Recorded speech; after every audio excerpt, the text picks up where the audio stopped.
안녕하세요. 저는 얼마 전에 이혼하고 홀로서기를 하게 된 30대 초반의 평범한 여성이에요.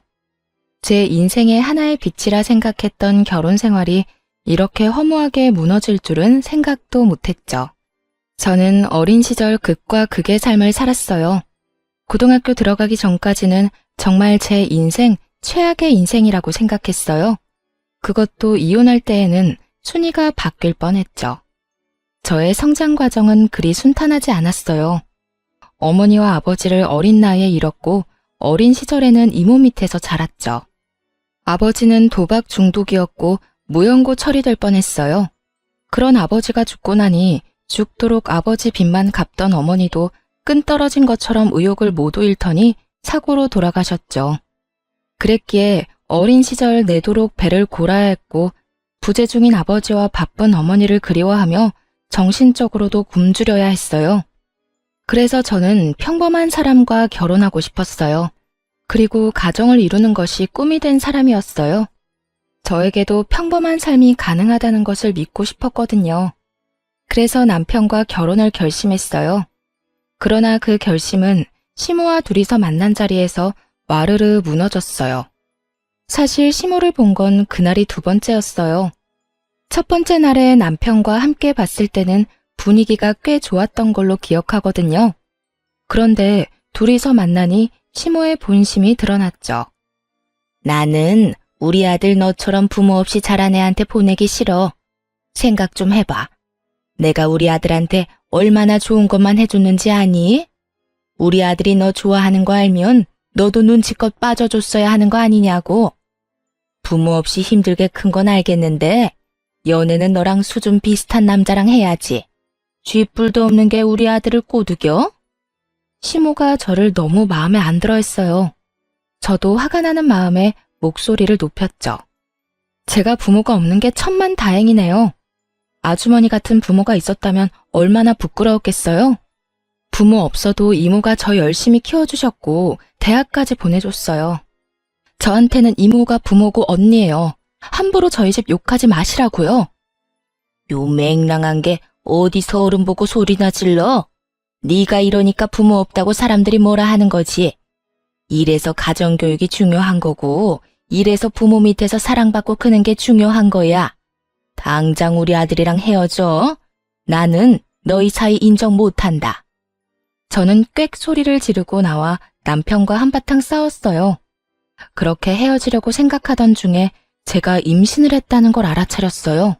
저는 정상적인 가정을 가지고 싶었고 아이에게서 아빠를 빼앗고 싶은 마음은 없었어요. 그래서 남편에게 말했죠. 남편이 포기하면 헤어지고 혼자라도 키울 생각이었는데 남편은 좋다며 결혼을 하자고 하더군요. 그래서 저희는 결혼을 할 수 있었어요. 당연히 시모는 굉장히 싫어했어요.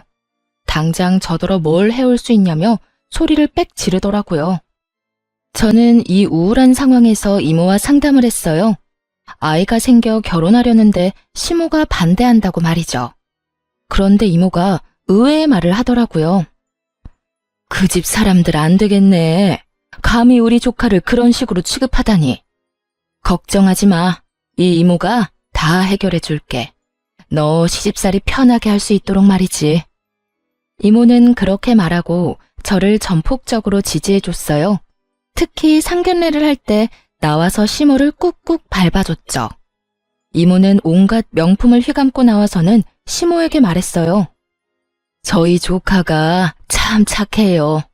제가 결혼식 도와주겠다고 했는데도 매번 거절을 하니 제가 사돈께 직접 이야기하는 게 더 빠를 것 같더라고요. 결혼식 비용은 저희 쪽에서 다 해줄 거예요. 그렇지만 우리 쪽에는 가족도 없으니 예단 예물은 하지 않는 걸로 하고 대신 제가 신혼집을 제공할게요. 물론 제 조카 명의로요. 안에 들어가는 혼수도 저희 쪽에서 해결할게요. 그러니까 우리 조카 험한 일 시키지 말고 꽃길만 걷게 해주면 좋겠어요. 이모의 말에 시모가 깜짝 놀라더군요. 예단 예물이 없는 건 좀 섭섭했지만 결혼식 비용이며 집도 대준다니 듣고 있는 저도 놀랐거든요. 어머, 그렇게 해주시면 저희야 너무 좋죠. 예, 너는 여태껏 이렇게 좋은 이모가 있다는 걸 왜 숨겼니? 걱정하지 마세요. 저희가 꽃길만 걷도록 해줄 테니까. 당장 돈 들이지 않고 결혼을 끝낼 수 있다는 생각에 시모와 남편 입이 찢어지더군요. 하긴 좋은 게 좋은 거라고 남의 돈으로 할 수 있으면 기분이 좋을 수밖에 없지만 저는 솔직히 좀 가슴이 답답했어요. 이모 밑에서 크면서 언젠가는 이모에게 진 이 빚을 모두 갚고 가겠다고 생각했는데 그게 점점 더 멀어지고 빚만 더 생기는 기분이었거든요. 이모는 자력으로 성공한 사람이었어요. 건물도 가지고 있었고 가게도 하나 있었죠. 그렇지만 결혼을 하지 않았고 자식도 없었어요. 독신 귀족이라는 말이 딱 어울리는 사람이었죠. 제가 혼자가 됐을 때도 이모가 거둬줬는데 이모가 그때 저 붙잡고 울면서 여태 찾지 않아서 미안하다고 대성통곡을 했거든요. 저희 엄마가 할아버지 반대를 무릅쓰고 아버지와 결혼하는 바람에 사이가 단절됐었다고 하더라고요. 저희가 힘들었을 때 이모는 유학을 가 있었기도 하고요. 아무리 힘들어도 친정에 손 내밀지 못한 어머니였어요. 갚아도 줄지 않는 도박빚은 저에게 고스란히 내려왔는데 이모는 그것까지 싹 갚아줬죠. 그런 이모에게 이런 식으로 또 신세를 지는 건 너무 미안하고 면목 없는 일이었어요. 이모, 이렇게까지 안 도와줘도 되는데 너무 많이 해주잖아. 이럴 때마다 이모 얼굴 보기 어려워. 내가 너무 많은 빚을 지고 있어서. 그거 빚 아니야. 그렇게 생각하지 말라고 했잖아. 그것보다 저 사람들 너 부모 없다고 갈구는 사람들이야. 그리고 결혼하면서 기죽어서 가는 것만큼 불쌍한 게 없거든. 그리고 그 집은 내가 가지고 있던 그 아파트였으니까 너무 신경 쓰지 말고. 그거 네 이름으로 할 건데 절대로 네 시댁에서 공동명의니 명의 넘기는 일은 없도록 해. 고마워 이모. 그렇게 저는 남편과 결혼할 수 있었어요. 결혼식은 크고 화려했어요. 제가 원했던 작은 결혼식은 못하게 됐거든요. 결혼식 비용을 우리가 대겠다고 한 순간부터 시모와 남편은 더 화려하고 더 좋은 걸 하려고 이것저것 끼워 넣기 시작했고 결국 풍선처럼 뻥 띄워진 결혼식만 남았죠. 저보다 아마 생화꽃들이 더 많이 눈에 띄었을 거예요. 제가 다 낭비라는 것을 알고 있으니 아깝기는 했지만 시댁 식구들은 오히려 더 좋아하더군요. 솔직히 제 결혼식이라는 느낌보다는 시모의 환상이 가득 들어있는 결혼식이었죠. 그렇게 저와 남편의 신혼생활이 시작됐어요. 이모의 후광 효과 때문인지 시댁에서는 제게 신경 써주는 척했어요. 일도 많이 시키지도 않았죠. 순탄하게 흘러갈 거라 생각했던 결혼 생활에 먹구름이 들이운 건 명절 선물 때문이었어요. 저는 남편과 미리 선물을 사러 갔어요. 집에 친척이 많이 없다 보니 어떤 선물을 사야 할지 몰랐죠. 이모에게 물어봐도 모를 것 같아서 인터넷으로 어떤 선물이 좋을지 알아봤어요. 건강기능식품이나 과일, 용돈을 챙겨가더군요. 그래서 저도 과일 2박스와 건강기능식품을 샀어요. 그리고 용돈도 30만 원 정도 넣어 따로 가져갔죠. 저 딴에는 돈을 많이 쓴 편이었어요. 제가 버는 월급은 최저임금에 경력 인정돼서 20만 원 정도 더 받는 정도였거든요. 누가 봐도 박봉인 월급에 보너스도 없는 직장이니 제 딴에는 돈을 많이 쓴 편이었어요. 저는 워낙 힘들게 어린 시절을 보내서 돈이 넉넉한 이모와 지내면서도 돈을 아껴 썼거든요. 그런데 시모가 제게 가져온 선물을 보더니 눈살부터 찌푸리더군요. 얘, 너는 어떻게 이런 걸 선물로 가져와? 네가 친척도 부모도 없이 커서 모르나 본데 선물은 백화점 브랜드에다가 값이 적당한 걸로 사야지. 너 혹시 우리 무시하는 거니? 우리가 너한테 얼마나 잘해줬는데 이딴 허접한 걸 가져와? 시모 이야기를 들으니 화가 확 나더라고요. 선물을 사러 갔을 때 남편은 흥미도 없다가 돈 내야 할 땐 너무 비싸니 이모 선물은 싼 걸로 사자는 어이없는 말을 했었거든요. 인간이면 지금 결혼하고 집 얻어 살 수 있는 게 누구 덕인지 깨닫고 열심히 선물을 골랐어야 하는데 말이죠. 결국 이모 선물도 제가 책임져야 했고 시모 선물까지 제 책임이었어요. 결국 저는 시모에게 한마디 던졌어요. 어머님, 솔직히 너무하시네요. 저희 이번에 결혼 치르면서 돈 너무 많이 썼어요. 그리고 저희는 애까지 키우고 있고요. 저희가 무슨 돈이 있어서 비싼 걸 사요? 저 선물조차도 남편이 돈 내기 싫어해서 제가 거의 다 냈는데요. 50만 원을 가져가시고도 비싼 물건이 아니라고 하면 제 선에서는 더 이상 드릴 수 있는 게 없을 것 같네요. 다음부터는 이 사람한테 시켜서 사오도록 하세요. 제 말에 시모가 인상을 팍 쓰더군요. 아니, 그런 거면 미리 말을 해줬어야지. 그리고 너, 엄마가 그렇게 가르쳤어? 모름지기 선물은 크고 화려하게, 받는 사람이 즐겁고 행복하도록 하라고 했지. 네 와이프가 모르면 너라도 알고 있어야지. 그런 말 언제 했어요? 난 왜 들은 적 없는 것 같지? 남편이 심드렁하게 그렇게 말하자 시모가 민망한 듯 킁킁거리며 다시 입을 열었어요. 어쨌든 그건 미안하다. 그렇지만 선물은 손님에게 맞도록 하는 거야. 가족, 우덜은 신세진 사람한테는 더욱더 신경 써야 하는 거고. 그런 면에서 이런 건 신경 쓴 게 아니지. 네가 이럴수록 우리 집만 무시당하는 것처럼 보인다니까. 그거 이상하네요. 저희가 신세진 건 저희 이모인데 저희 이모 선물은 스카프 달랑 한 장 해가거든요. 남편이 저희 이모 선물 살 때 되니까 돈 없다고 싼 거 사라고 해서요. 제 말에 시모가 얼굴이 사색이 되더군요. 결혼식 때 아무것도 안 해주던 시댁에 백화점 명품 선물을 해주면 집 사주고 결혼식 비용 다 대준 저희 이모한테는 대체 뭘 선물해줘야 하죠?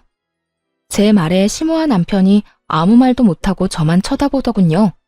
하긴 아무것도 안 해주고 입만 털던 시댁에서 뭘 받고자 하는 것도 지금 부끄러울 일인데 집 사주고 혼수에 결혼식 비용까지 다 대준 우리 이모에게 얼마나 큰 걸 해줘야 할지 짐작도 안 가겠죠. 선물 마음에 안 드시면 그냥 반품할게요. 이모한테 10만 원도 안 되는 스카프 주면서 시댁에 50만 원 넘는 금액 쓰는 건 저도 좀 아니라고 생각했어요. 그냥 이거 다 이모 줘버리면 될 것 같네요. 저도 신세진 거 좀 갚는다 치고요. 별 문제 없는 거 맞죠? 이모가 들으면 어떻게 생각할지 궁금하네요. 집 도로 가져가신다고 하면 어쩌지? 사색이 된 두 사람이 아무 말도 없기에 내려놓았던 짐들을 고스란히 들어 밖으로 나왔어요. 그리고 차 트렁크에 실었죠. 그렇게 그날 시모와 남편은 제 눈치만 살살 살폈어요. 이모에게 말하면 어쩌나 하는 그 눈빛이 참으로 얄미웠죠. 그걸 말할 생각은 없었어요. 그런데 제발 저린 시모가 며칠 뒤 저한테 찾아왔더라고요. 손에 종이백을 한가득 들고 말이죠. 며느라가 이리 와봐. 여기 이거 다 네 선물이야. 그러면서 펼쳐놓은 것은 정말 눈 돌아갈 만큼 화려하고 비싼 명품 가방과 옷이었어요. 이게 다 뭐예요? 뭐긴 네 선물이지. 활짝 웃는 시모와 그 옆에 앉은 시모 친구라는 여성. 두 사람은 저에게 이것저것 보여주며 말했어요. 저번에 네 이야기 듣고 나니 그런 생각이 들었어. 우리가 너한테 해준 게 없긴 하구나 하고. 내가 이 친구랑 명품만 좀 떼와서 판매하거든. 너는 우리 가족이고 신세도 많이 졌으니 내가 이거 선물로 주마. 대신에 50만 원만 좀 빌려줄래? 이 친구도 내가 좀 무리를 해서 선물 가져오는 바람에 통장이 텅텅 비었어. 이 친구 여기까지 고생해서 왔는데 돈 한 푼 안 쥐어서 보낼 수 없잖니? 그렇게 말하며 시모가 제게 돈을 빌려달라고 하더군요. 저는 시모가 늘어놓은 명품들을 보고 깜짝 놀랐어요. 누가 봐도 아는 명품 브랜드의 가방과 옷이 널려 있으니 저도 당황할 수밖에요. 제 평생 한 번도 사본 적도 없고 관심 가져본 적도 없는 물건들이라 놀랐어요. 그래도 저희 이모가 해준 거에 비하면 그리 큰 건 아니라 저도 당당하게 받기로 했어요. 다만 편하게 쓰지는 못했지만요. 저는 물건을 좀 험하게 쓰는 사람이라 가방이나 신발이 자주 닳거나 끊어지거든요. 그래서 최대한 가성비가 좋은 걸 사서 쓰는데 비싼 걸 쓰려니 마음이 불편해 못 쓰겠더라고요. 그래서 받은 물건들은 종이봉투째 고스란히 옷장에 모셔놨어요. 그 뒤로도 시모는 종종 우리 집에 친구분과 들러 가방이나 옷, 신발 같은 걸 주고 갔어요. 그리고 똑같이 돈도 빌려갔고요. 저는 그걸 시모의 화해 제스처로 받아들이기로 했어요. 저한테 미안하고 이모에게 볼 낯이 없으니 이런 비싼 걸 저한테 선물해주는가 보다 싶었죠. 그래서 기분이 꽤 좋았어요. 그런데 그 기분은 결혼한 지 5년도 채 안 돼서 산산조각 났어요. 이야기의 발단은 저의 퇴사 소식이었죠. 여보, 나 회사 퇴사하고 다른 거 하고 싶은데 괜찮을까? 저는 당시의 회사 생활에 큰 회의감을 느끼고 있었어요. 쥐꼬리만한 월급에 적성도 맞지 않는 일까지 이모에게서 독립하겠다는 조급함 때문에 들어간 첫 직장이 저와 전혀 맞지 않았거든요. 그럼 나와서 뭐 하려고? 생각해둔 건 있어? 당연히 있지. 나 사실 1년 전부터 내일 공부하고 있었어. 더 일찍 시작하려고 했는데 애가 있어서 늦게 시작했지만 그래도 재미있고 적성에도 잘 맞는 것 같아서. 어떻게 할까? 그래, 그럼 해봐. 재미있겠네. 근데 너 퇴사하면 퇴직금 나오는 거야? 응, 당연히 퇴직금 나오지. 그래? 그럼 열심히 해봐. 우리 엄마도 그런 거 좋아하니까 환심사기 딱 좋을걸? 시모는 비싼 물건을 취급하는 사람이라 그런지 몸에 걸치거나 화장하는 것에 예민했거든요. 비싼 화장품, 비싼 옷, 그리고 화려한 네일까지. 저는 여전히 어색했던 시모와의 관계를 돌릴 수 있는 네일 가게를 열 생각으로 하루하루가 즐거웠어요. 사직서를 쓴 뒤로는 가게 운영에 대한 것도 공부를 틈틈이 했고요. 물론 솜씨가 좋다면 손님이 따르겠지만 가게를 운영하는 것도 중요한 요소라고 생각했거든요. 희망만 믿고 시작하기에 창업은 미래가 불투명하니까요. 그렇게 바쁘게 지내는데 남편도 덩달아 바쁘더군요. 남편의 출장이 잡혔거든요. 6박 7일 동안 자리를 비워야 하니 짐 챙길 것이 많았겠죠.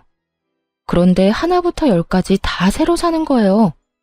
집에 있는데 디자인이 예쁘지 않고 오래됐다는 이유로 신상에 비싼 것만 사니 당황스럽더라고요. 게다가 출장 때 필요한 건지 평소에 필요한 건지 옷과 운동화도 사드리고요. 저 마지막 퇴사하는 날까지 남편이 열심히 돈을 썼어요. 퇴근하고 집에 돌아오면 남편 택배가 쌓여있는 건 거의 매일 보는 일상과도 같았어요. 여보, 무슨 물건을 이렇게 많이 사? 6박 7일이 아니라 한 달 가는 거야? 그리고 하나만 사면 될 걸 뭐하러 여러 개를 사? 남편의 구매 목록은 특이했어요. 미니 선풍기도 팔토시도 목 선풍기도 모두 4개씩 사더군요. 남편이 태연스레 이유를 설명해줬어요. 같이 가는 팀원들이 모두 4명이거든. 이번에 내가 총무 맡게 돼서 준비물까지 싹 다 준비하게 됐어. 그렇게 말하니 자기 돈이 아니라서 열심히 썼구나 싶었어요. 자기 돈으로 낭비하는 것도 아니니 더 이상 별말 하지는 않았어요. 그렇게 남편이 여행을 떠나고 저는 본격적으로 가게를 차리기 위해 준비를 시작했어요. 괜찮은 상가도 둘러보고 상권도 보면서 시간을 보냈죠. 그리고 7일이 지나고 남편이 돌아왔어요. 오랜만에 집에 온 남편을 위해서 맛있는 음식을 만들어 기다리고 있었던 저였지만 남편은 그런 저를 두고 미안해하며 나갔어요. 약속이 생겼다며 캐리어도 가져온 그대로 놔두고 말이죠. 한숨을 쉬고 캐리어라도 정리해줘야겠다 싶었어요. 비밀번호야. 남편이 항상 쓰던 비밀번호가 있어서 그걸 눌러 캐리어를 열었죠. 그런데 그 안에 들어있는 물건들 중에 명백하게 출장과 관계가 없는 것들이 있었어요. 외국 돈, 그리고 여행 일정표요. 일을 하러 갔다는 출장이었어요. 만약 여행 일정이 있더라도 하루 이틀이었을 거예요. 그런데 그 일정표에 적힌 모든 게 관광 일정이더군요. 아침밥 먹고 저녁밥 먹을 때까지 모조리 관광이었어요. 처음에는 남편이 바람을 피나 생각했어요. 그렇잖아요. 6박 7일 외국 여행 떠나는데 저한테 숨길 이유가 뭐죠? 그런데 이상한 게 있었어요. 남편이 여행 전 샀던 목 선풍기와 팔토시가 딱 4개씩 남편 캐리어에 실려 있었어요. 그렇다면 4명이서 간 건데 또 다른 불륜 커플이 있었나 싶었죠. 화가 머리끝까지 나서 남편이 들어오길 기다렸어요. 늦는다는 문자가 왔지만 아랑곳하지 않고 기다렸어요. 그리고 더 이상 졸리지도 않았고요. 밤 10시, 11시 시간이 지날수록 어째서인지 더 말똥말똥해지더군요. 나 왔어. 뭐야? 왜 안 자고 여태 깨 있어? 할 말이 있어서 기다렸지. 당신 이번 출장 진짜 출장이었어? 내가 당신 캐리어에서 이런 거 발견했는데 이건 출장이랑 관련 없지 않아? 국내로 잠깐 갔다 온다며. 근데 이거 뭔데? 너 혹시 바람 피니? 저는 남편이 볼 수 있도록 여행 일정표와 외국 돈을 툭 던졌어요. 그걸 보던 남편 얼굴이 잿빛이 되더군요. 말도 제대로 못하면서 말이죠. 그게 바람은 진짜 아니야. 바람은 아닌데. 아우 진짜. 그럼 뭔데? 불륜 커플끼리 여행 갔다 온 거 아니냐고. 아니야. 나 우리 식구들이랑 여행 갔다 왔어. 외국에 6박 7일로. 순간 말이 턱 막혔어요. 당연히 외도일 거라고 생각하고 마음속에서 쌍욕을 준비하고 있었는데 머리가 하얘졌죠. 저 빼고 시댁 식구들끼리 여행을 갔다는 것 자체가 정말 기분이 더 더러웠거든요. 지금 나랑 우리 애 빼놓고 해외여행을 갔다고 그랬어? 왜? 이유가 뭔데? 왜 우리만 쏙 빼놓고 가? 당신이랑 애한테 쓸 만큼 돈이 없어서 그랬지. 당신이 가게 열 거라는 말만 안 했어도 우리도 다 데려가려고 그랬다고. 근데 엄마가 돈도 없고 당신 가면 분위기만 흐린다고 해서. 이게 무슨 개소리인지요. 저는 제가 잘못 들은 줄 알았어요. 넌 그거에 동의했고? 그럼 어떡해. 나도 유럽 한번 가보고 싶었는데 이 기회에 못 가면 손해잖아. 당신하고는 나중에 다시 가려고 했어. 정말이야. 다만 우리 가족들끼리 갈 때는 좀 더 저렴하게. 너 지금 성긋니? 아니면 나 가족 없다고 지금 여기서 무시하는 거야? 너는 가족이랑 하하호호 해외여행 다녀오고 나는 여행 갈 가족도 없으니까 애랑 같이 처박아 놓으니까 좋아? 그래서 재밌게 잘 놀다 왔어? 네가 날 마누라로 생각했으면 그딴 짓은 안 했겠지. 너 도대체 뭐 하는 새끼야? 날 뭐라고 생각하는 거야? 넌 네 새끼도 버리는 인간이야? 여보, 진정해. 나 진짜 그런 의도로 그런 거 아니라고. 내가 언제 애를 버려. 신경을 안 쓰는 게 버리는 거랑 뭐가 달라. 쩔쩔매는 남편에게 한마디 퍼부어주려다 갑자기 그런 생각이 언뜻 떠올랐어요. 너 돈은? 무슨 돈으로 갔어? 너 여행 가기 전에 돈 엄청 썼잖아. 그럼 그거 다 네 돈으로 산 거잖아. 항상 돈 없다고 빌빌대던 남편놈에게 대체 무슨 돈이 있어 그렇게 펑펑 돈을 썼는지 이해가 안 가더군요. 설마 시모가 빌려줬나? 하는 생각도 들었어요. 그것도 아니면 나 몰래 비상금이라도 드러났나 싶었거든요. 그런데 최악의 말을 꺼내더군요. 대출했지. 사실 이번 달 말에 우리 엄마 생일 있잖아. 그거 겸해서 엄마가 가고 싶다고 해서 엄마랑 아빠 동생 것까지 내가 냈어. 해맑게 미친 소리 하는 남편놈을 보며 저는 점점 머릿속이 새까매지는 걸 느꼈어요. 야, 너 그럼 대출은 뭘로 갚을 건데? 네 퇴직금 있잖아. 네가 받은 퇴직금으로 대출 갚으면 되지. 엄마도 그렇게 알고 있는데. 당신 퇴직금 받는다고 하니까 그걸로 여행 갔다 오면 되겠다고 해서. 당신도 좋잖아.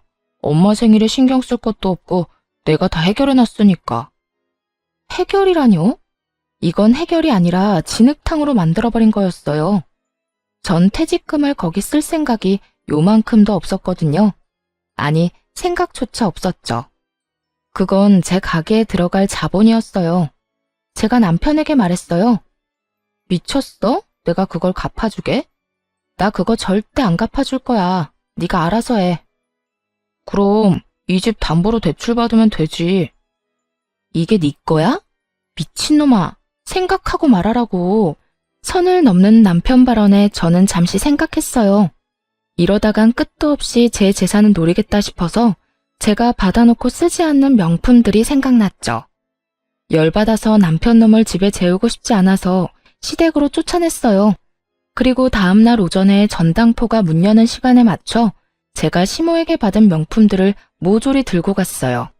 그리고 그걸 맡기고 대출을 받으려고 했어요. 솔직히 팔아버릴 생각으로 맡기려고 했거든요. 그런데 전당포에서 저를 한심한 눈으로 보더니 이상한 말을 하더라고요. 아가씨, 이거 다 가짜예요, 짝퉁. 이런 거 가져와서 맡기면 안 되지. 아무리 그래도 상도덕이 있는데. 네? 그게 다 가짜예요? 네, A급도 있긴 한데 대다수가 B급이고 겉만 번드르르한 가짜네요. 레플리카는 전당포에서 안 받아요. 저는 머릿속에 불이 타오르는 감각을 느낄 정도로 화가 났어요. 그걸 주면서 시모가 생색이란 생색은 다 낸 건 물론이고 이걸 주는 걸 빌미로 돈을 요구한 적도 많았거든요. 그런 주제에 짝퉁을 저한테 들이밀었다니 그래놓고 자기들끼리 대출받아서 여행 가더니 그 대출까지 저더러 갚으라는 게 미친놈들 생각이지 제정신 박힌 인간들 생각이겠어요? 그제야 정신이 돌아오더라고요. 내가 왜 여기서 남편 빚 갚아주려고 짝퉁 가방 팔러 왔나 하는 자괴감이요. 내가 이런 삶을 살려고 결혼을 하려던 건 아니었는데 그래서 저는 그 짝퉁을 고이 모셔서 집으로 데리고 왔어요. 조만간 쓸 곳이 생길지도 모르니까요. 그리고 남편을 집으로 불러 말했어요. 나 당신이랑 더 이상 같이 못 살겠어. 우리 이혼하자. 뭐? 아니야. 나는 안 해. 절대로 안 해. 당신이랑 이혼하면 내 대출은 누가 갚아주는데. 그리고 우리가 당신한테 못해준 게 뭐야? 여태껏 이렇게 잘해줬는데 헤어지자고? 위자료 생각하고 하는 이야기야? 멍청한 인간처럼 보이던 남편놈이 이혼하자는 말에 나를 세우며 위자료를 운운하더군요.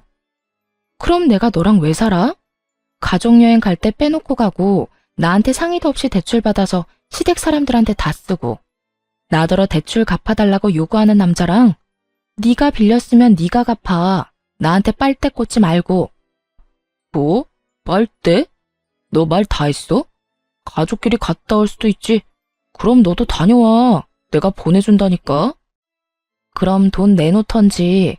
네가 돈 주면 갔다 올게. 내 돈으로 여행 갈 생각 없거든?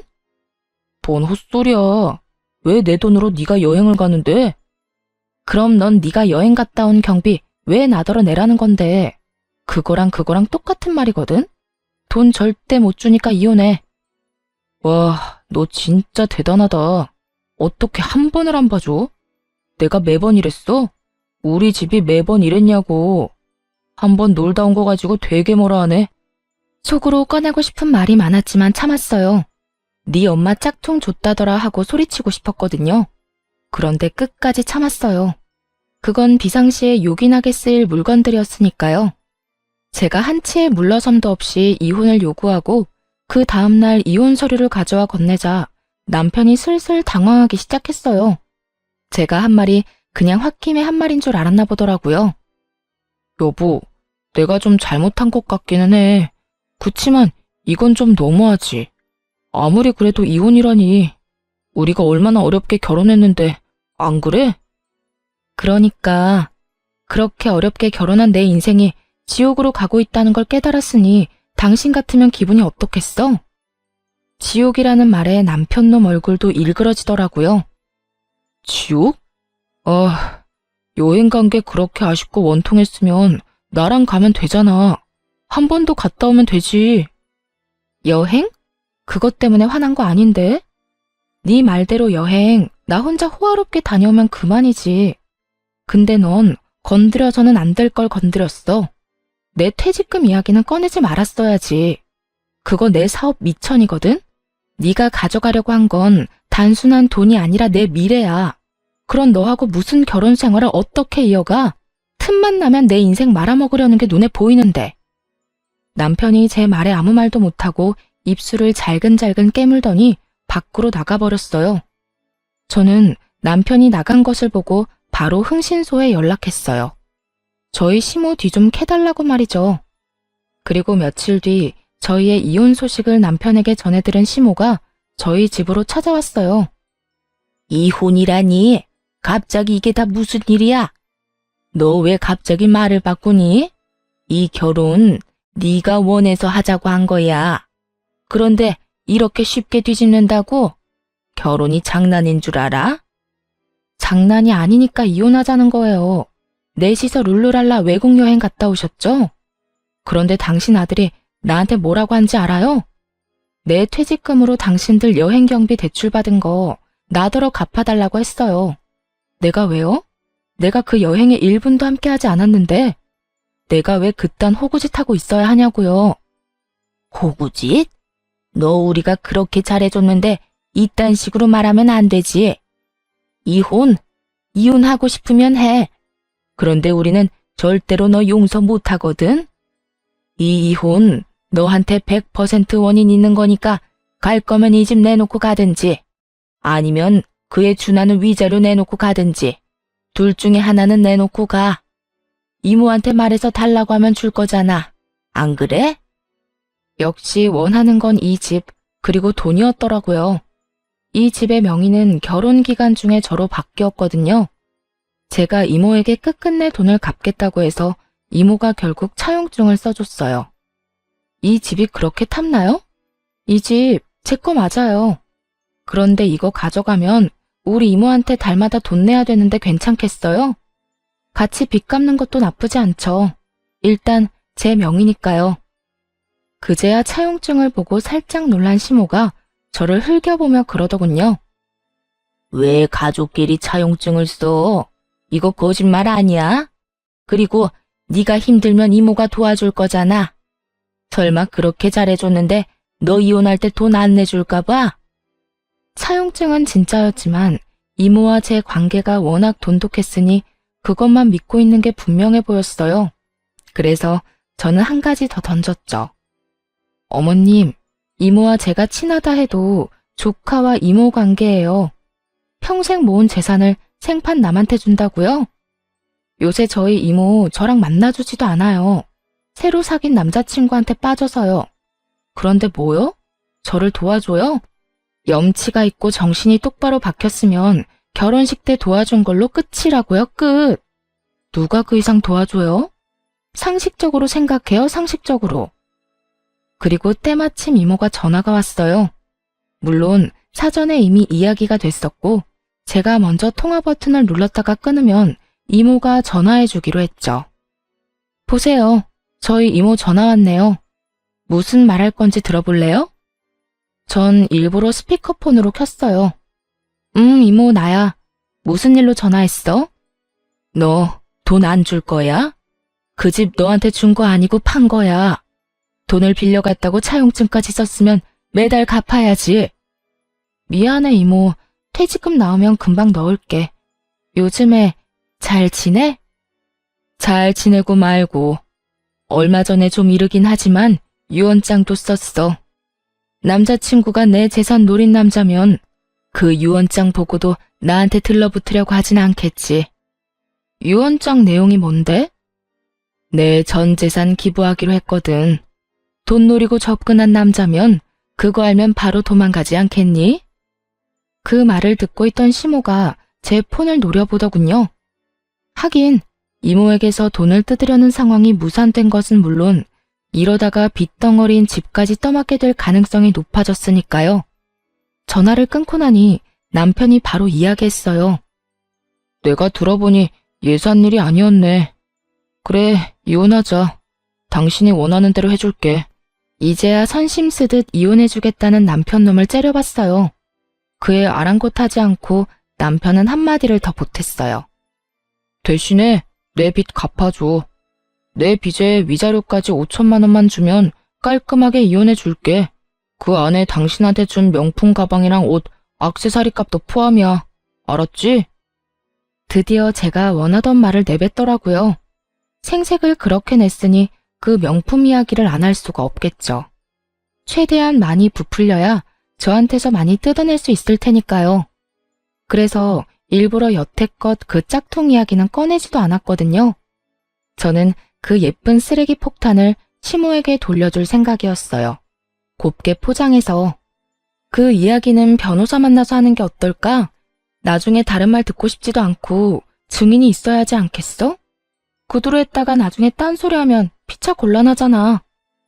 그러자 남편이 제가 돈을 줄 거라 착각했는지 좋다며 날짜와 장소를 잡더군요. 저는 남편과 만나기로 한 날짜에 변호사를 데리고 약속 장소로 나갔어요. 갔더니 시모와 남편도 있더군요. 제가 먼저 말했어요. 나 지금 돈이 한 푼도 없어.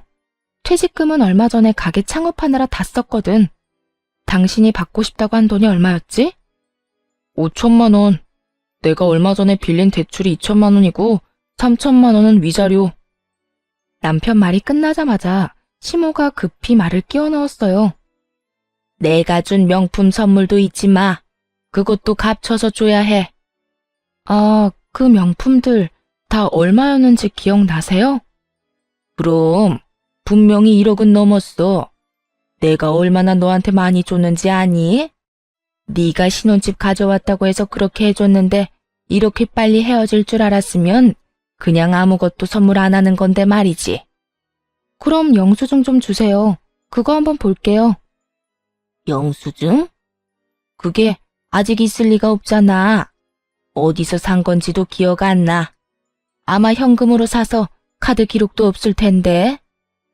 현금 영수증 받았을 텐데요. 그런 거 안 받았는데? 그럼 그 물건 산 가게들은 전부 신고 대상인데요. 그거야 내가 알 필요 없잖아. 나는 그냥 너한테 준 내 명품들에 준하는 돈만 받아내면 그만이니까. 근데 제가 변호사한테 물어보니까 제가 승소할 가능성이 높다고 하더라고요. 그래서 그 돈 제가 줘야 할 필요가 없다고 느꼈어요. 그냥 소송으로 끝내는 게 더 확실하지 않을까 싶어서요. 대신 그 명품들은 제가 돌려줄게요. 그거 있으면 저 재산 더 많이 잡혀서 혹시라도 당신들한테 재산 분할해줘야 할지도 모르거든요. 어머니가 원하시기도 하니까 가져가세요. 저 한 번도 사용한 적 없거든요. 뭘 이런 걸로 갚아? 돈으로 줘야지. 그리고 네가 썼는지 안 썼는지 내가 어떻게 알아? 열어보시던가요. 새 제품인 거 확인 가능할걸요? 그리고 산 곳에 가서 확인해보면 되고요. 아니면 도로 팔면 되잖아요. 착용한 적 없는 S급이면 꽤 많이 받을 수 있을 텐데요. 아니면 반품권으로 좀 가격 줄여서 다시 팔면 되죠. 싫다니까. 난 그걸로 받기 싫으니까 돈으로 줘. 귀찮게 그런 일은 어떻게 하니? 자기가 준 것들이 가짜라는 걸 알고 있으니 도로 가져오기는 싫은 모양이었어요. 하긴 쓰레기 다시 가져가긴 싫었겠죠. 그러면 쓰레기를 버린 책임은 져야 하지 않겠어요? 변호사님, 한 가지 궁금한 점이 있어요. 혹시 이런 명품 가방요, 짝퉁을 주면서 진품이라고 말하고 돈을 빌려가면 그건 범죄일까요, 아닐까요? 상대방이 그걸 판매하는 사람이라면요. 제 무릎에 시모를 슬쩍 보니 눈이 동그랗게 떠져 있더라고요. 제가 어떻게 알아냈는지 궁금해서 못 살 것 같은 표정이었죠. 남편에게 이혼 이야기했을 때 흥신소통해서 시모 뒤를 좀 캤거든요. 시모와 시모 친구가 하는 일이 합법적인 일이 아니더라고요. 하긴 이 명품을 덥석덥석 가져오는 게 이상한 일이었죠. 그만큼 돈 많은 집안이었으면 대출금 나더러 갚아달라고 하지 않았을 테니까요. 저는 시모에게 경고를 날린 거예요. 변호사는 제 말에 미동도 없이 말하더군요. 짝퉁 판매나 위조는 상표법 위반으로 벌금이나 실형 받으실 수도 있어요. 그런데 요즘에는 명품 기업에서 민사로 소송하는 게 더 벌이 무거워요. 만약 신고할 거면 대기업이나 그 하청 쪽에 통해서 신고하면 더 큰 벌을 받게 할 수 있을 겁니다. 그 사람들 눈에 혈안이 돼서 짝퉁 판매 생산업자들 찾아 나서거든요. 걸리면 그간 끼친 손해를 업주한테 고스란히 책임 물어서 번 돈 싹 다 뜯어간다고 하니 그쪽이 좀 더 나을 수도 있죠. 그리고 그 물건을 담보로 돈을 빌려주신 거라면. 더 이상 이야기를 듣다 못한 시모가 자리에서 일어섰어요. 예, 그냥 깨끗이 이혼해줘. 돈 받고 말고 할 게 뭐 있니?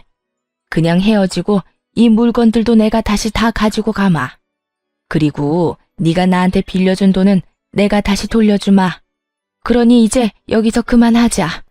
밥줄 끊길까봐 똥줄이 탄 모양이었어요. 그렇게 해주시면 저야 좋죠. 이 가방들 도로 가져가서 빚 갚는 데 쓰면 되겠네. 그치? 제 말에 시모가 저를 슬쩍 째려보더니 물건을 주섬주섬 챙겨 밖으로 나갔고 상황을 이해 못한 남편도 시모를 따라 쫄래쫄래 나가더군요. 그렇게 저희는 이혼을 했어요. 아직 어린 아이는 당연히 제가 맡게 됐어요. 마누라 자식 놔두고 자기 가족들끼리만 몰래 여행 가는 놈한테 애를 맡길 수 없죠. 게다가 어려서 엄마가 필요한 나이라 그렇게 된 거고요. 이혼 과정은 정말 더럽고 화나는 일 투성이었지만 이혼이 끝나고 나니 다르더군요.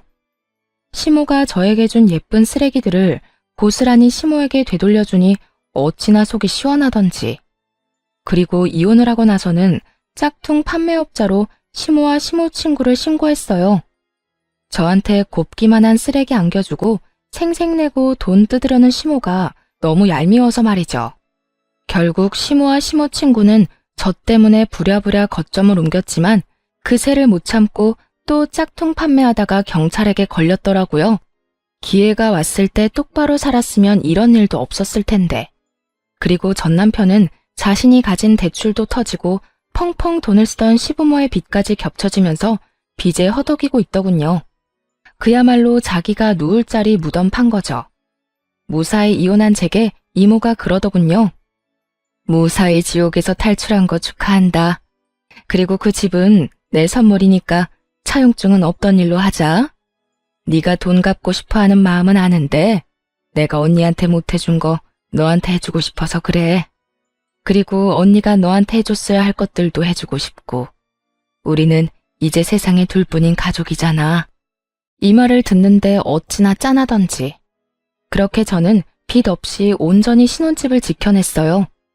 그런데 나중에 남편이 어떻게 알았는지 저희 집에 찾아와 고성을 지르며 난리를 쳤어요. 너 일부러 그랬지? 이모랑 너랑 사이 틀어졌다면서 우리한테 속이고 너 혼자 이거 다 처먹으려고 그런 거잖아. 나 이거 그냥은 못 넘어가. 무조건 소송할 거고 이 집 받아낼 거야. 내가 지금 당신 때문에 무슨 꼴 난 줄 알아? 무슨 꼴 나긴. 네 인생 네가 열심히 조졌잖아. 네 손으로 망친 거 왜 나더러 도와달라고 해? 이보세요. 그쪽이랑 저랑은 이제 아무런 관계없는 사람이고요. 내가 가진 건 이제 더 이상 그쪽이 넘볼 수 있는 게 아니에요. 그리고 소송? 해봐. 이거 소송해서 누가 이기나. 네가 변호사 비용 다 대고 나가 떨어질 게 분명한데 해! 하고 싶으면. 네가 속인 거잖아.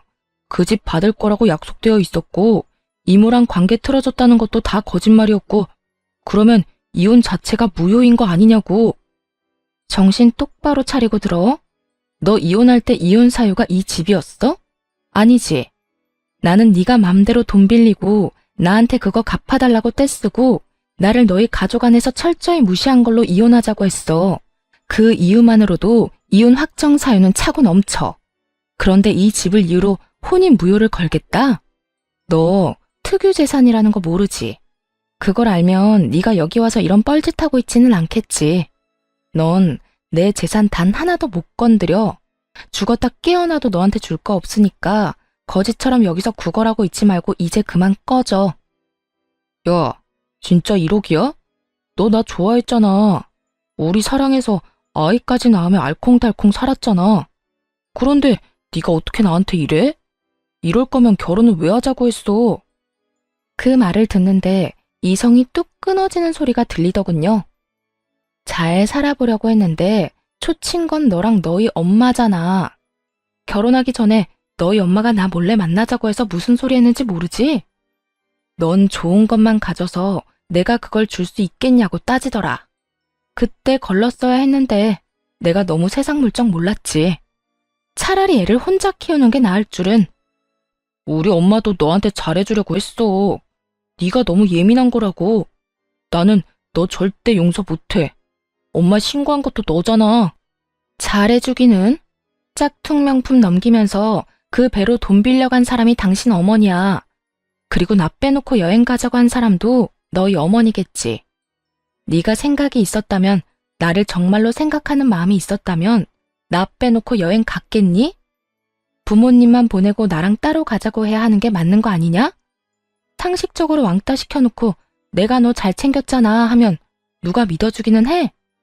그리고 대출받아 놀러 간 거 나더러 갚으라고 하는 부분이 정말 최악 중에 최악이었지. 용서? 하지 마. 나도 너 용서할 생각 없으니까 하지 말라고. 네가 뭔데 나를 용서한다 만다야? 아, 진짜 이렇게까지 해야 됐어?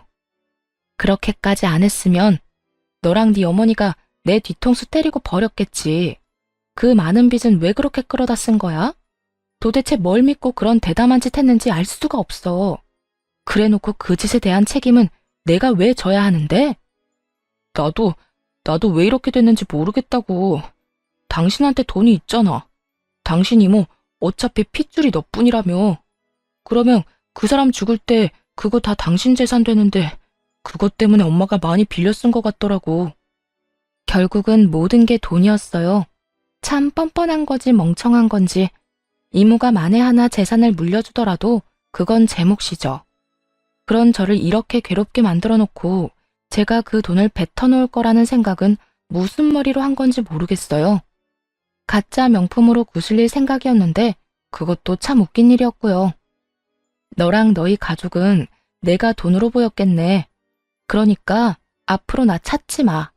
내 인생에서 너 볼 일은 오늘로 끝났으니까. 아무 말도 못하고 돌아간 전 남편놈을 보며 진짜 더 열받았던 건 우리 아이에 대한 이야기가 조금도 나오지 않았다는 점이었어요.